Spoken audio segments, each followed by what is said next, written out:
Here is the best versus the worst thing LEGO did in 2024. So let's start with the worst thing LEGO did. This problem has been recurring throughout a lot of different themes as well, but LEGO Minecraft is one of the ones that has the biggest problem with it. It has something to do with the pricing. Now, LEGO Minecraft has always been a bit of a pricey theme. Ever since the beginning, the prices were higher than some other sets. That is probably mainly due to licensing and things like that, since it's not their property, so they need to pay to use it. So basically, that will make the sets more expensive since you are also paying for licensing alongside the set itself. So compared to things like LEGO City, it's going to be more expensive. But over the past few years, I have noticed that LEGO Minecraft's pricing keeps just going up.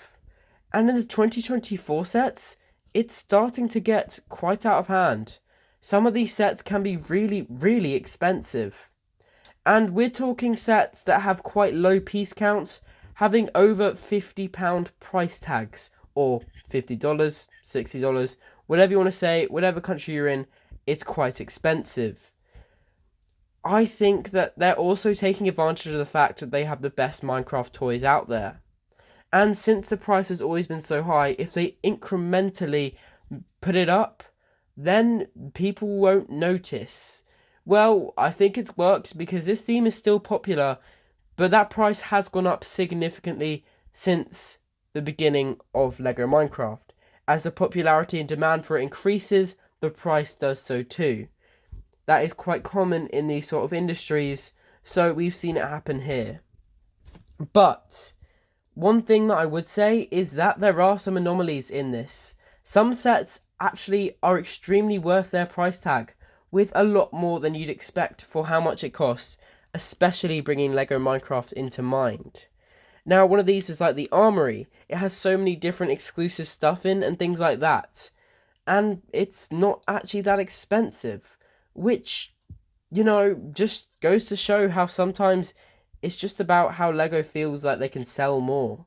Like with the Endship and Ender Dragon, that set has some really cool minifigures which you can't find anywhere else.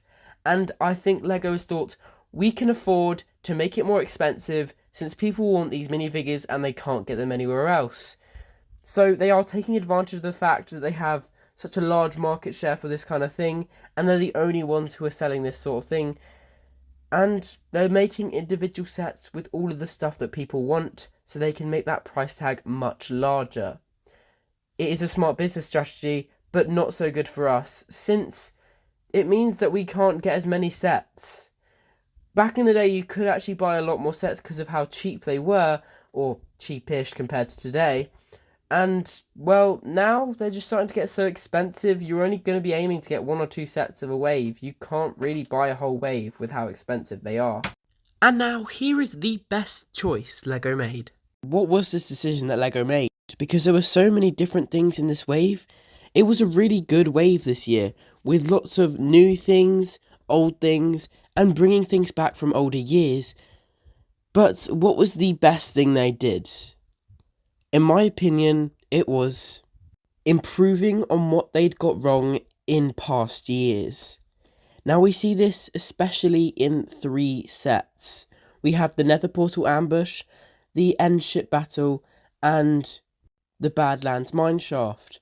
Because in their respective sets, they all have a minifigure which was in an older set, but they improved this year and made it look better than it did last time, maybe because of limitations in printing or pieces. So let's start off with the Badlands Mineshaft. This includes a husk, which was also included in the Creeper Mine, but this husk is much better. You have some really good printing on the torso and some extra printing on the head as well. Now, the old husk was very basic, just a few little pieces of printing here and there, but this one has lots of different textures all around to make it more realistic to the new textures of the game, and just more realistic to the game in general. So that is an amazing improvement that LEGO has made. And next up is the Endship Battle with the Ender Dragon. Now, the Ender Dragon had 3 forms, including this one. We had one back in 2014, which was much larger, but it's not accessible anymore. One in 2020, which is what we were really improving on here. This was a smaller scale Ender Dragon minifigure, but the problem is that they didn't really have the right pieces, or they weren't able to make a molded head for it. This made it look a bit odd from certain angles, and most of the time you just didn't really want to look at it. But this year they have changed that all up. They have made it so that the Ender Dragon has a molded head, which really improves the overall minifigure, and they tried to improve certain parts of the body, such as the wings and legs and stuff, make them look less odd and janky, which is really good actually, because that was also another problem with that older Ender Dragon, and it's a really good thing that they're doing this. And the final set was another Portal Ambush with the Hoglin. Now, the Hoglin was one of the biggest things that happened back in 2021, as not for a good reason though, because it was all about how ugly it looked. It was a complete wrong colour, and it had a grey stripe going through the middle of its face because of the horns. Now, most people weren't a fan of this thing, and this was not the most popular minifigure.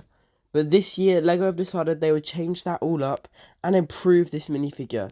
They added new colour, so it has different printing on as well, which makes it more textured and look more like the game, as well as using different pieces for the horns, so the face is completely undisturbed.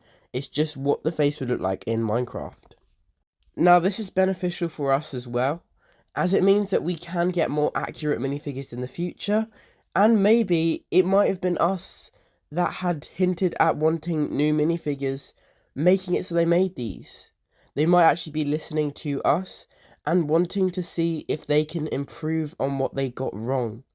For all we know, it could have just been something that they decided to do by themselves, but you know what?